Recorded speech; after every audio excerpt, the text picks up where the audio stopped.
कि रोटी की जगह पे हाथी को रख दीजिएगा, हाथ जल जाएगा, तो देखिएगा क्या हुआ।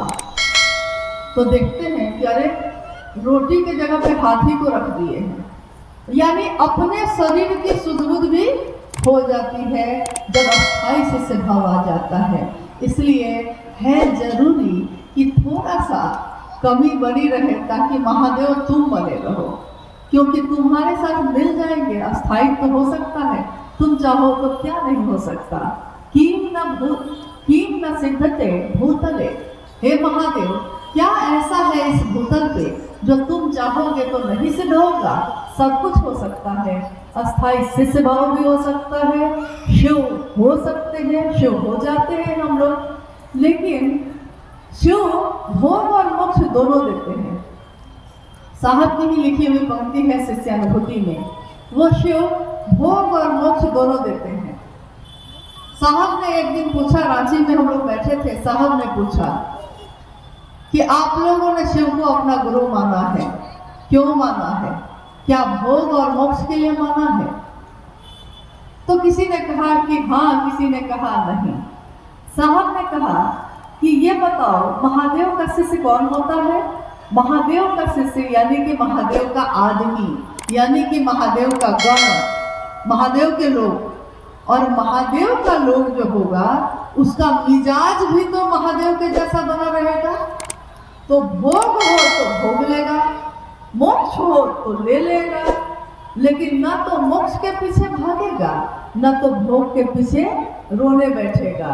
दोनों रूप में उसका मिजाज बना रहेगा, क्योंकि महादेव ने जो भी दिया है सब स्वीकार है। अच्छा से अच्छा, बुरा से बुरा, सुख भी दुख भी महादेव आनंद देते हैं। हमारे जीवन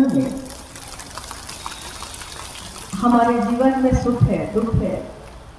ये कोसी का क्षेत्र जब आगे चल के पूरा कोसी का क्षेत्र हम देखते हैं, हर मौसम में अलग अलग माहौल मिलता है।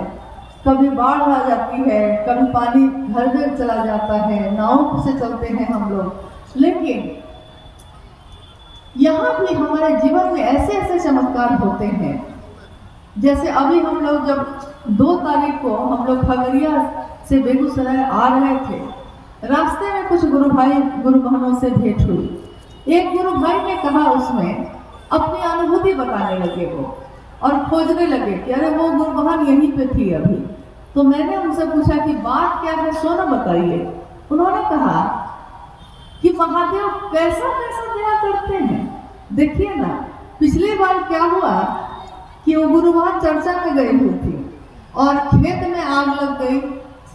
चारों तरफ से बीघा का बीघा खेत जिसमें गेहूं लगा हुआ था, और गेहूं जब अगर में आग लग जाए तो और छिटक के गिरता है, दूसरे जगह भी आग लगा देता है।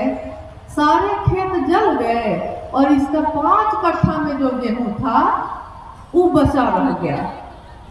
चारों तरफ के खेत जल गए, बीच में 5 कट्ठा का खेत इसका था, उसमें गेहूं बचा हुआ है। तो बाद में इसके लिए भीड़ आने लगी देखने के लिए। मैंने उनसे पूछा क्या देखने के लिए। उन्होंने कहा, देखिए बहुत मार्के की बात है ये। मैंने उनसे पूछा क्या देखने के लिए, तो उस गुरु भाई ने उत्तर दिया कि जो बच गया था खेत, उस खेत को देखने के लिए। रास्ते में मैंने कहा कि देखिए कितनी समझ आ गई है हम लोग को। जो जल भी गया, जो नष्ट ही हो चुका है, उसको क्या देखना, जो बचा है उसको देखिए ना। दुनिया क्या देती है छोड़िए ना, शिव की शिष्यता बची है ना हृदय में। साहब और दीदी है ना, साहब दीदी बैठे हैं हमारे सीने में, वो तो बैठे हैं ना। उनकी खूबसूरती तो देखिए, उनकी सुगंध को देखिए, उनकी सुंदरता को देखिए। और आइए हम सब भी इस जगत में जहाँ तक हमारी क्षमता है, जहाँ तक हमारा शरीर साथ देता है, हम इस संवाद को जन जन तक पहुँचाए। हरिंदर कहते हैं, हरिंदर साहब हरिंद्रानंद जी कहते हैं, शिव है गुरु, इनको जन जन प्रतिष्ठित करो।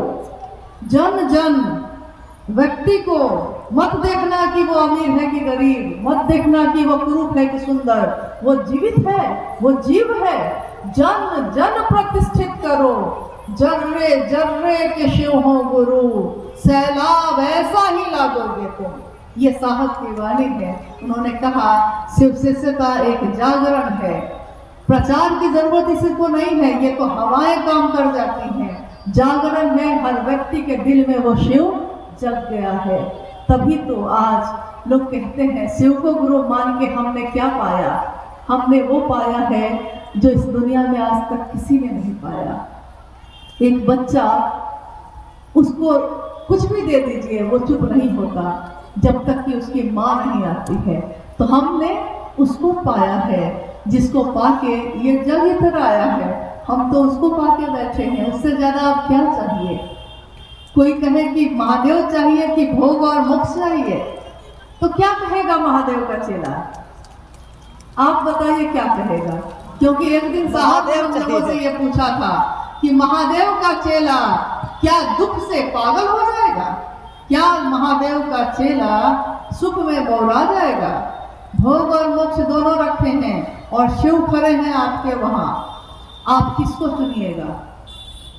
हम सब ने एक स्वर में कहा था महादेव को भोग लेंगे, मोक्ष की चाहत नहीं है। साहब ने खुद अपने बारे में लिखा है, न मैं जगतार्थी हूँ, न मैं मोक्षार्थी हूँ, न जगत की चीजों का मुझको कोई लोभ है, न तो उसके प्रति आकर्षण है, न तो मोक्ष का कोई आकर्षण है। मेरे शिव मुझको अच्छे लगते हैं, बस अच्छे लगते हैं, इतने अच्छे लगते हैं, इतने अच्छे लगते हैं कि छाप तिलक सब छीनी ले तो से नैना मिला के। सारे छाप तिलक खत्म हो गए जब से तुमसे नैना मिल गई है, नैन मिल गए हैं।